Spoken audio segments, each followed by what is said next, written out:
नमा ॐ विष्णुपदाय कृष्णपृष्ठाय भूतले श्रीमते भक्तिवेदान्त स्वामिनिधि नामिने नमस्ते सरस्वती देवे गौरवाणी प्रचारिणे निर्विशेष शून्यवादी पश्चाते शतारिणे वंशकल्पतरुभ्यश्च कृपा सिन्धुभ्य एव च पतितानां पावनेभ्यो वैष्णवेभ्यो नमो नमः। श्री कृष्ण चैतन्य प्रभु नित्यानंद श्री अद्वैत गदाधर शिवासदि गौर भक्तवृंद। हरे कृष्ण कृष्ण कृष्ण हरे हरे, हरे Ram Ram Ram Hare Hare.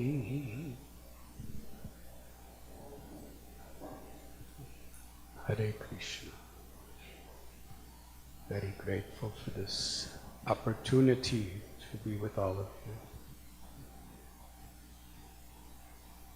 Thank you, Gopal Bhatta Prabhu, for your most valuable presentation.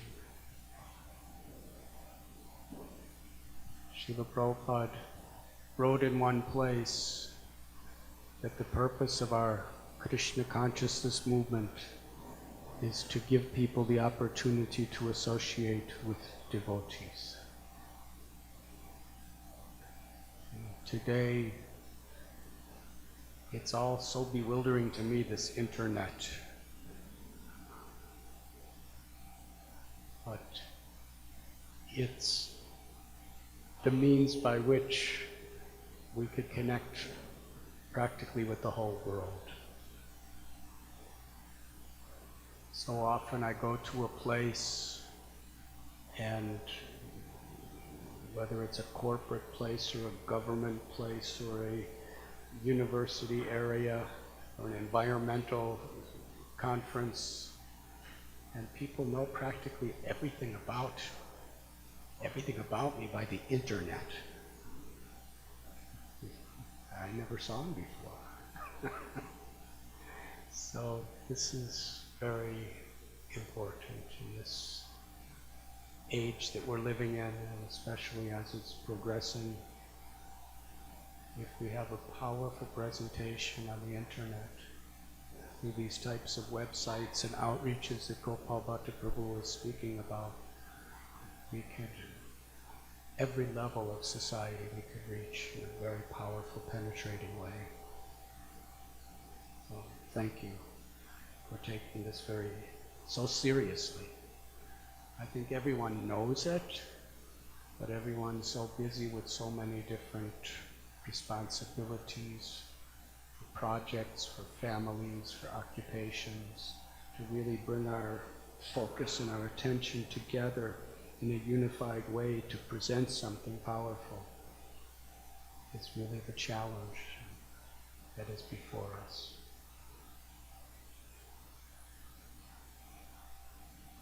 Yesterday, I wasn't here, but I heard some of my well-wishers took notes on everything that was being said, and I reviewed them. And we learned about various models that are proving themselves very effective for outreach to Western people. We heard from His Holiness Devamrita Swami Maharaj. We heard from Kalakanta, His Grace Prabhu. We heard from His Holiness Baji Narayan Maharaj, Tukaram Prabhu, Mahatattva Prabhu. Each has its own uniqueness.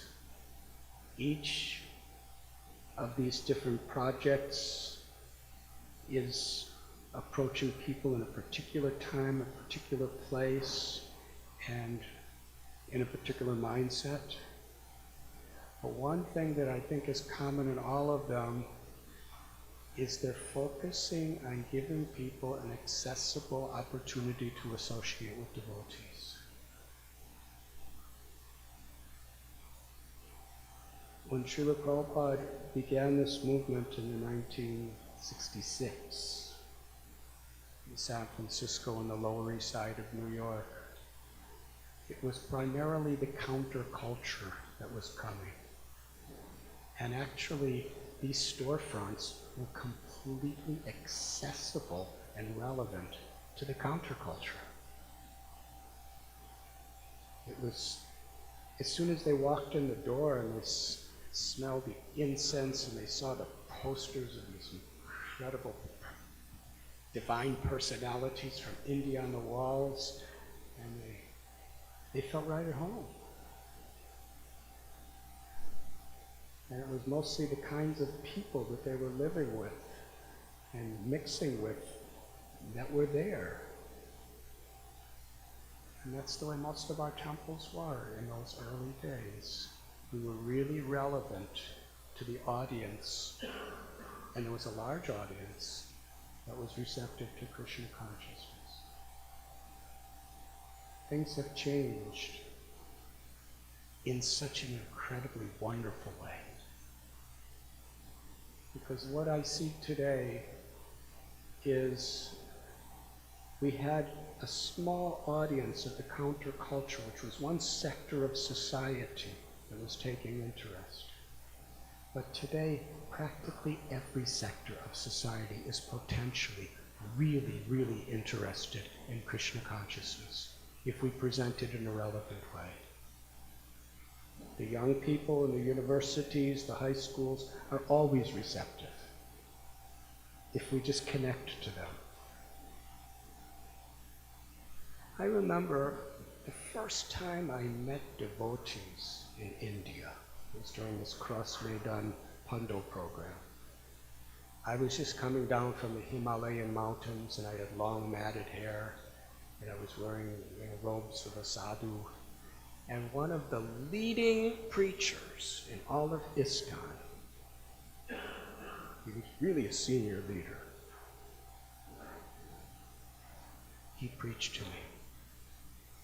And he preached to me so strongly, so passionately.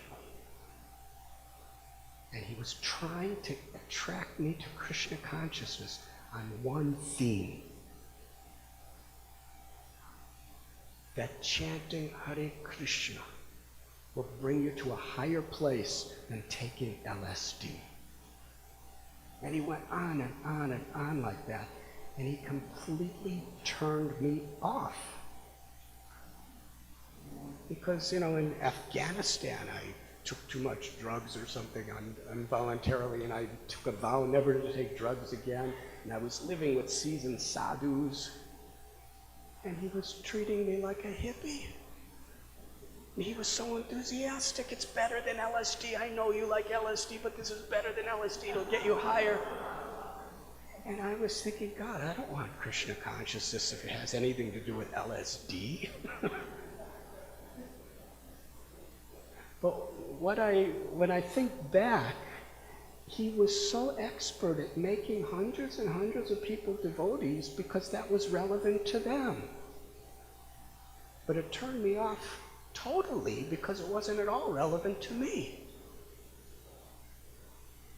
So the common principle that's always there in our movement is to present Krishna consciousness as it is in a way that is relevant to the people we are speaking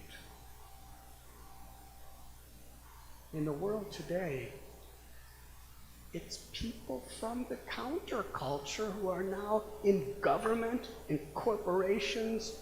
They're ruling the world in many ways.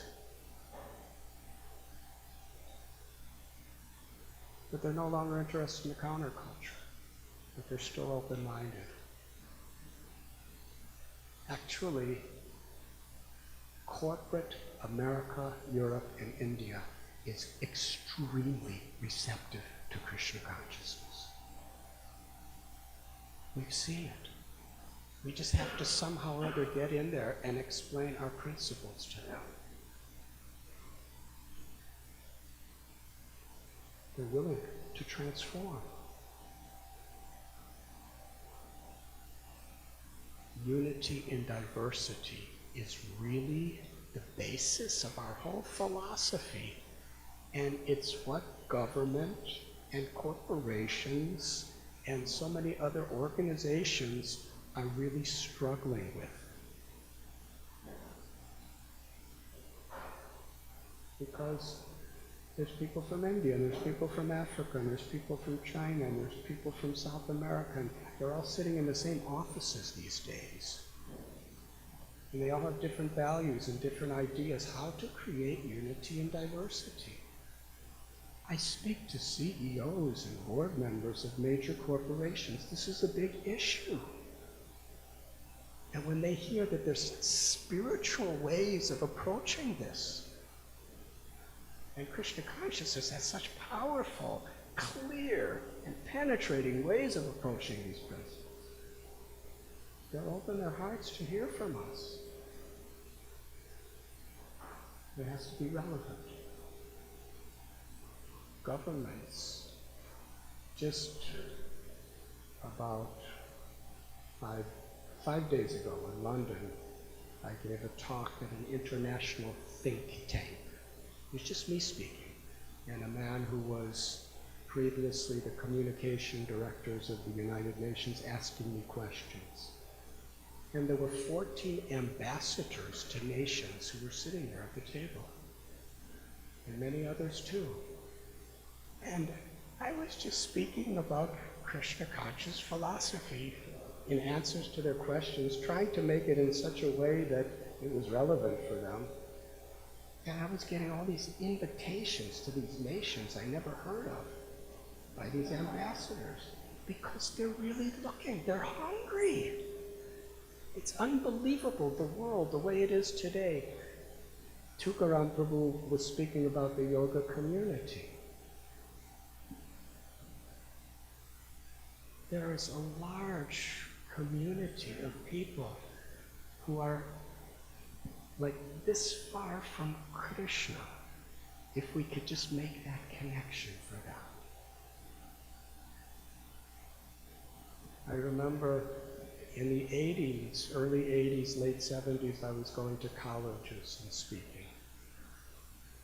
And I did that for about 8 years, and it was always a struggle, but if we just somehow or other presented Krishna consciousness in a way that people were comfortable to associate with devotees, there was major transformations in many people's lives. But more recently, I gave a talk at Princeton University. There was a couple hundred people there, all students and professors. And after the talk, everyone was coming and bowing down. That never happened in the 1960s or 70s or 80s. But because of the culture of the Dalai Lama's influence and the yoga peoples, actually American people have a culture of bowing down to a religious person, a spiritual leader. And they're not just bowing down, but they're really opening their hearts to hear. And that door is open to every single one of us, if we can just somehow or other present Krishna consciousness in a medium that is relevant to them. The yoga community, incredible how many people could be completely transformed and accept Prabhupada's message. And we also have the environmentalist community, which is gigantic. Since we started a little eco-village in Mumbai and got a couple awards for water harvesting and sewage refinery in natural ways, you just say that. Yesterday I was at MIT giving a talk, and so many people who heard about that were asking and wanting to network. And the principle that Srila Prabhupada gave in simple living, high thinking is such an incredibly powerful bridge to take the earnest need for environmental ecological awareness, which is only going to grow as things get more polluted, where people really are looking for solutions. And we have solutions. Deep, core solutions on a spiritual level, on a level of awareness and consciousness. and how people really are searching and receptive. Universities, colleges, medical, conferences among doctors and administrators of hospitals. Extremely receptive and hungry for information of spiritual solutions. And as His Holiness Devamrita Swami Maharaj and others have said, in today's world, a lot of people are really turned off by sectarian organized religion, for obvious reasons. Because in the 1960s and 70s, it wasn't such an issue for us. We had our own world that we were living in. But today, with the terrorism and the arrogance of various hypocritical religious news that's coming,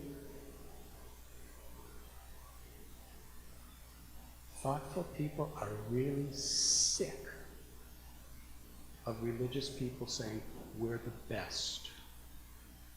Other people are bad. If we want to make really fanatical devotees, that's really a good way of preaching. But if we want the thoughtful leaders of society, which Srila Prabhupada wanted, we actually have to present things the way Srila Prabhupada opened the door for us to do so. I remember when I was first sent out to do preaching or outreach in 1979, I started going to colleges and universities. And in those days there was no databases or internet, so I somehow tried to get as many letters as I could of Srila Prabhupada giving instructions. And I only got about 2 or 3 letters. But to this day, what I wrote, what I read in those letters is foundational to everything I try to do. In one letter, Srila Prabhupada wrote, just giving a lecture here or there is not going to have much effect. We need to regularly cultivate people in Krishna consciousness. And these different projects that we heard presentations yesterday from are facilitating that, places where people could regularly be cultivated in the association of devotees. And another thing Srila Prabhupada said, he said the people in the universities, they are the future leaders of society. They are intelligent. Do not tell them that Krishna consciousness is best. It will turn them away. Present our teachings in such a way that they will come to that conclusion by their own intelligence. And I was doing the opposite. And when I read that letter and I started trying to apply it, it was miraculous. It's very important that we really have faith in what we've been given by Srila Prabhupada. There's nothing to fear. We have the most wonderful explanation to the solutions of the problems that people really are trying to address and struggling with. The basic principles that we take so for granted, as we hear it so many times, that I'm not this body, I'm a spirit soul, if it's presented in a relevant way to address people's issues, it's revolutionary to them. It's absolutely transforming to them. I'm not my body, I'm a spirit soul. It's quite incredible. And the principle of chanting the Hare Krishna Maha Mantra, the principle of seva,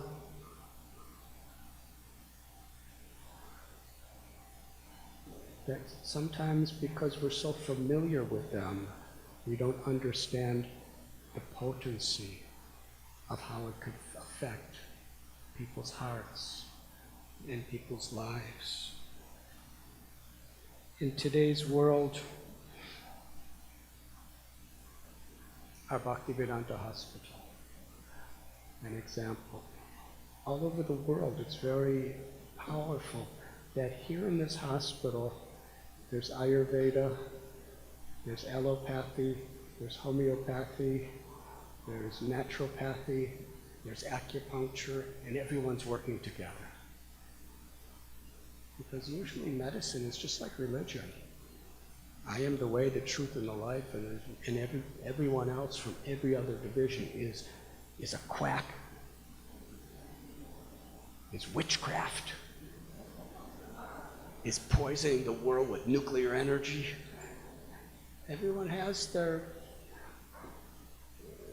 egos. But when we can actually show this idea of unity in diversity in practice, people's hearts really open up. Because thoughtful people really are disgusted with all the fighting going on. Krishna consciousness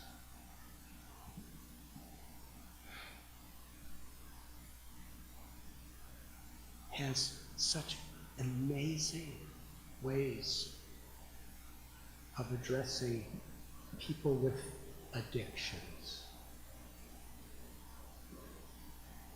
It's a huge field.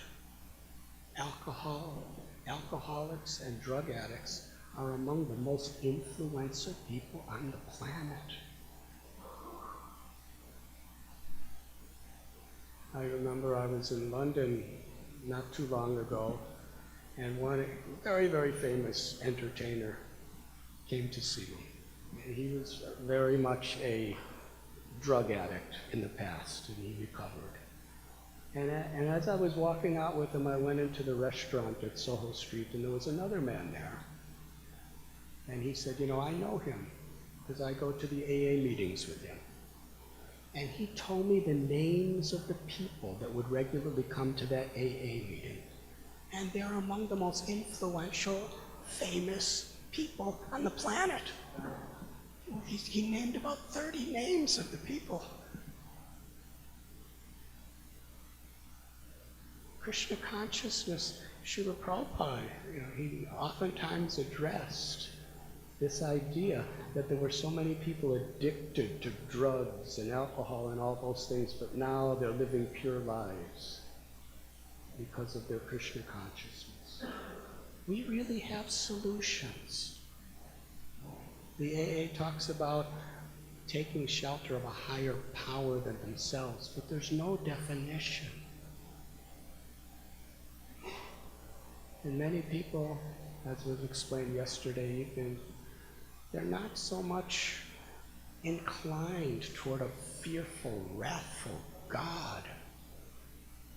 But the higher power of Krishna is so absolutely beautiful. Such, if Krishna is presented in a way that we're sensitive and we're to open people's hearts to hear,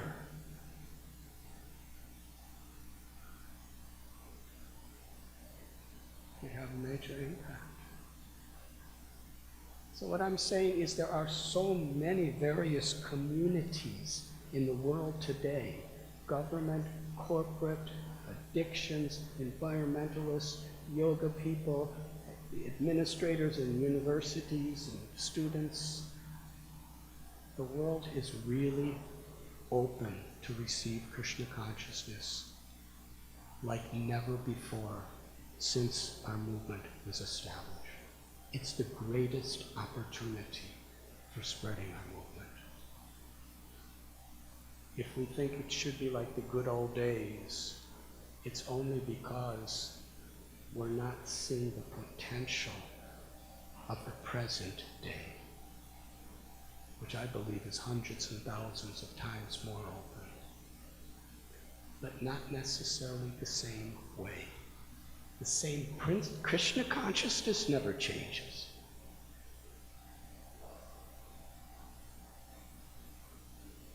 We may get millionaires and billionaires and family people and farmers and villagers becoming Krishna conscious at their homes and really contributing tremendously in every way to our movement. In the 60s and 70s, we were very much a temple community, a temple culture. If we try to repeat that exactly the same way, we're missing many opportunities. Certainly bringing brahmacharis to the temples and developing the resources for the temple, human resources, is very, very vital and important. But when I was an early devotee, the only congregational person I ever heard about in the whole planet was George Harrison.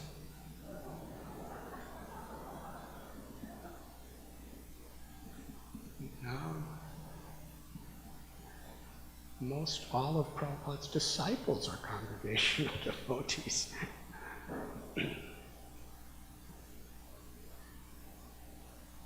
And when Srila Prabhupada quotes Lord Chaitanya at the house of the Kurma Brahmin, where he wanted to leave and join Lord Chaitanya, and Lord Chaitanya said, no, you stay, you take care of your family, you do your job, but you always chant Hare Krishna, and you share the teachings of Bhagavad Gita with others.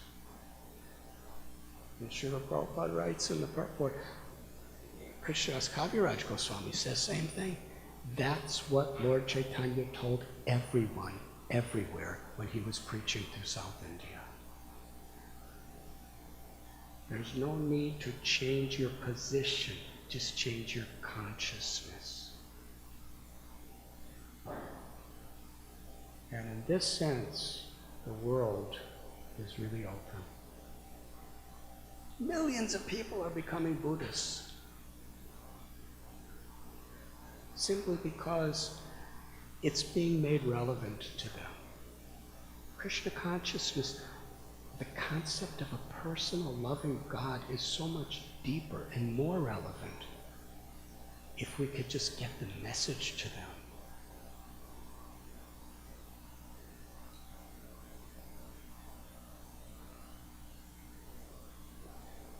Another interesting observation I've had is various religious yoga communities and other such alternative ways, communities. One of the most powerful forms of changing people's consciousness in a very deep way is retreats.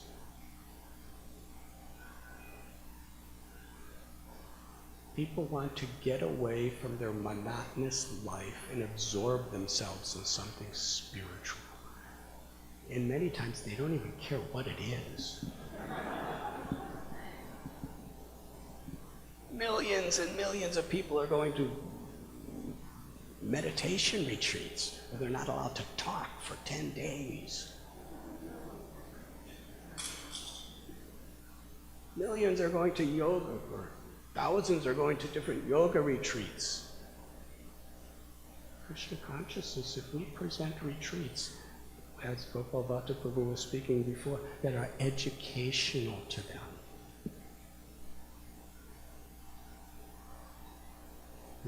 We can teach them so many arts that are very, very easy for them to want to learn. Cooking, or some asanas, or some philosophy, or concepts of natural living. And include the pure teachings of bhakti, include the kirtan of the holy names, and get people to really feel a part of a family, and their lives really transform. Retreats are incredible. We have retreats for our own devotees, which are really valuable. But to engineer retreats for the general society. If we do it well, it will have amazing results. And I think the basis is to get people to feel an attraction to associate with devotees. But then we have to really be devotees. If they feel a kindness, if they feel compassion, most people don't like to be insulted. Now sometimes devotees, we think people like it because we're speaking the truth. But we have to kind of see ourselves through the eyes of them too. That's what Srila Prabhupada did. Even if he insulted somebody, they would like it. If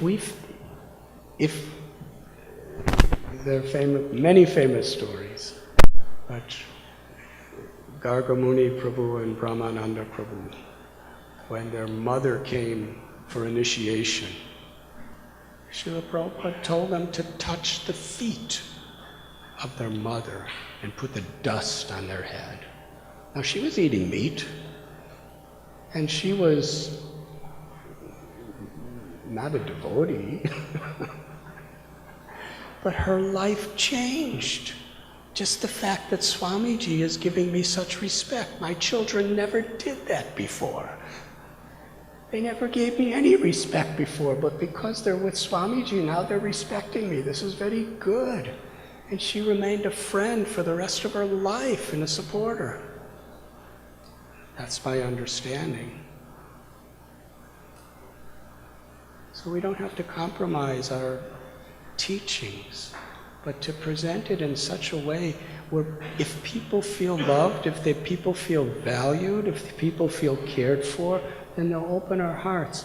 And if we have ways of educating them and bringing them to the path of pure bhakti, we have an audience of hundreds of millions of people.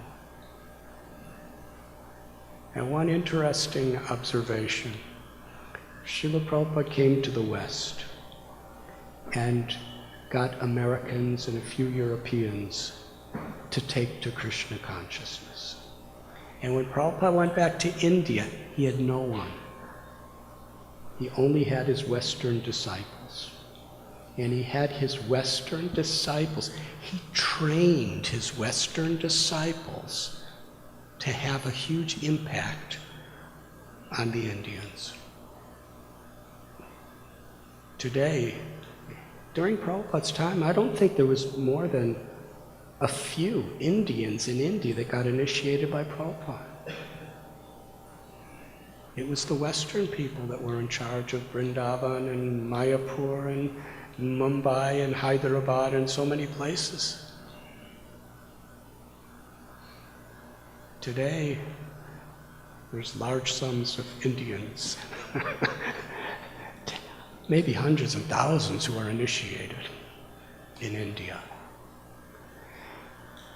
And in the West, most of our temples are very much predominated by people from India.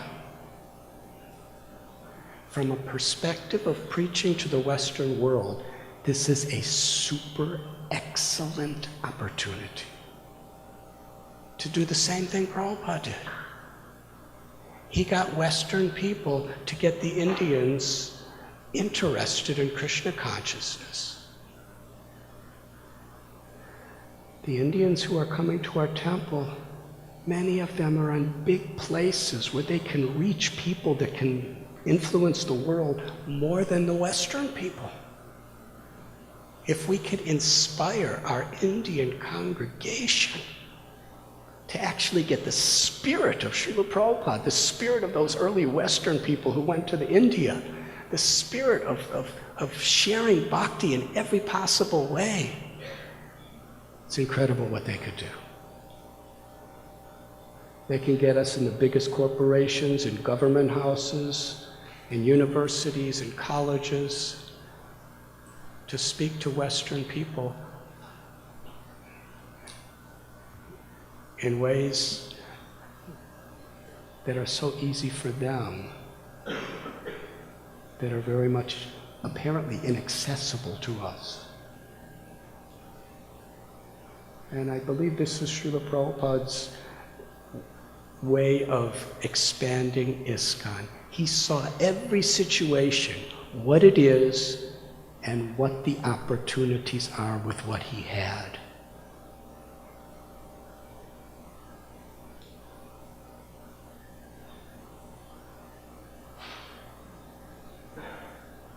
If we're united, if we have a common vision. Thank you very much.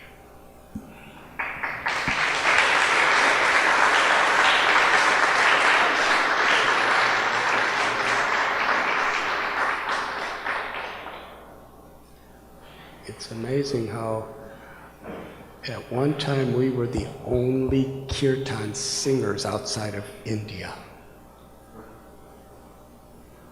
And now we're a minority. Most people hardly heard of us. Now we could be thinking, that's terrible. And it is. But what an opportunity. People already love kirtan. They already accept kirtan. Let's enter into that community of kirtan and give pure bhakti. And people are hungry. Kirtan has become a form of spiritual entertainment. But actually, so many of those people are really hungry for a deep spiritual connection that they're not going to get by the entertainers. They're going to get by real practitioners of bhakti. Is there any questions? Yes, Maharaji.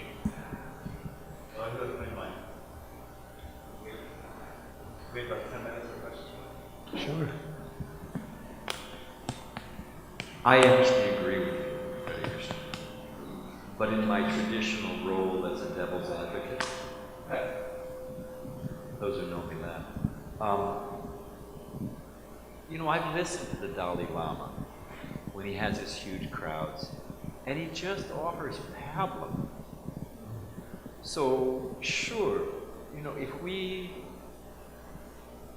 couch it in, let's all love everybody and you can say you can deliver our message, but what about the argument that you have to,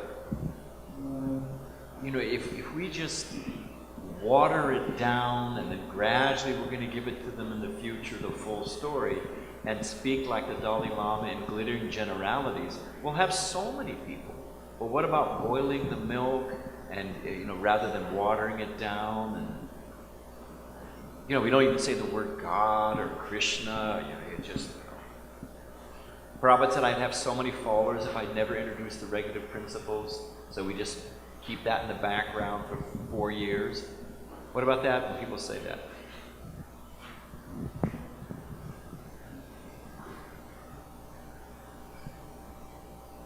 We shouldn't water anything down, but we could present the truth in ways that really are exciting and relevant to people. You said, when they hear in the right phrase, the right term, right condition, we're not this body, it's revolutionary. It's life-changing for them. How is that different than the way we're already saying it? I was just reading a lecture of Srila Prabhupada, where he was giving it to a general broad of people. And he was very much emphasizing that whether you follow Christianity or whether you follow Islam or whether you follow, he even said Buddhism, if you develop pure love of God, that is true religion, that is true dharma. So he was speaking in that way. I don't think we have to hide the word God. Sometimes when Prabhupada gave speeches to common people, he he used the word God more than Krishna. So I think we just have to have that maturity. We don't water things down, but we could present it in such a way. And in one sense, the concept, the idea of bridge preaching. Prabhupada had the Bhaktivedanta Institute, which was like a bridge for the scientist to Krishna consciousness. And, you know, they weren't telling about the cowherd boys dancing in the mouth of Aghasura.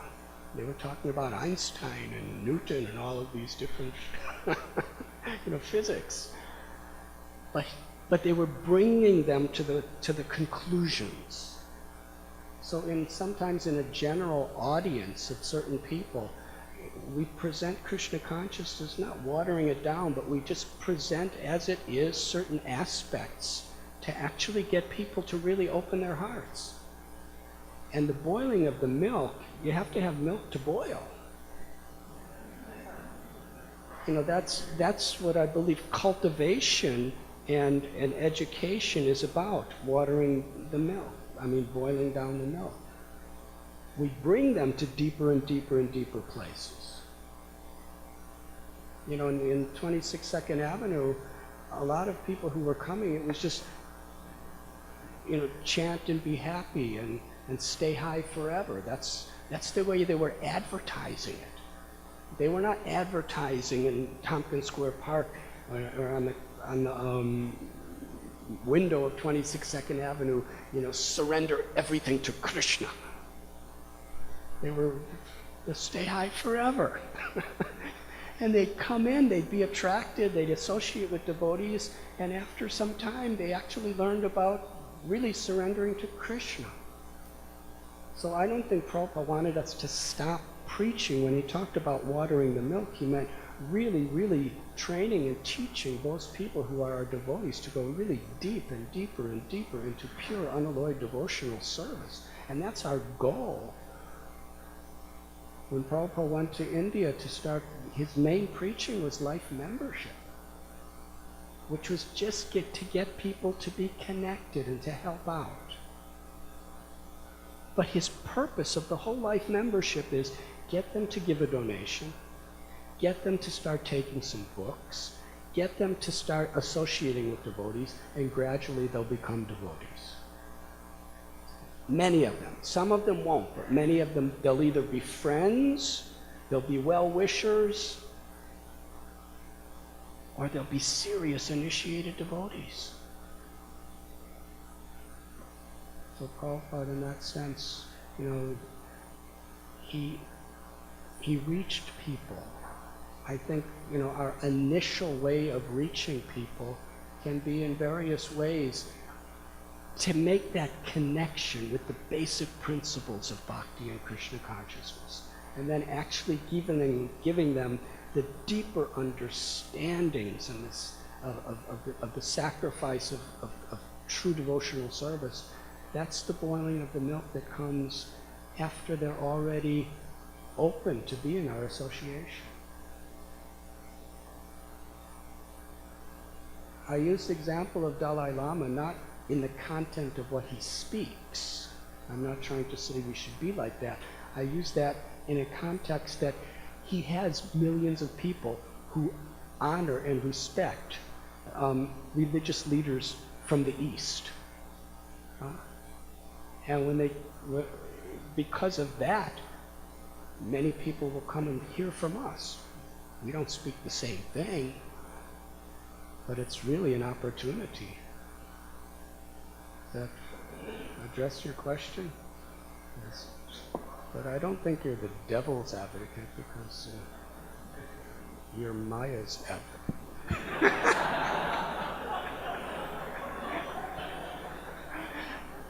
Maya is an eternal loving servant of Krishna. She's an expansion of Srimati Radharani, who's indirectly bringing everybody back home, back to Godhead. That is your prerogative. Thank you. Gopal Bhatta Prabhu. Would you permit me to just offer a little addendum to what you said? Excuse me? Could I just offer a little addendum to what you Please. said? We need you. If you go through that faith funnel, you fill the top of that faith funnel with seeds. You're just putting out seeds. And those seeds then begin to fructify. So the boiling of the milk notion, that's further down the funnel. And if there is no top parts of that funnel, it's very hard to start the faith process in the middle of that funnel. It's got to start at the top. So it's planting seeds that then later begin to find some soil and to then start, the fructification process. That's what I was trying to say for the last 45 minutes. Thank you.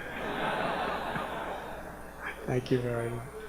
You have to have milk before you can boil it, so you said it nicely. Very well. We could go on probably for the next hour with Mr. Thomas, but this is time for a break and then we can go on. So we'd like to thank you for Thank you.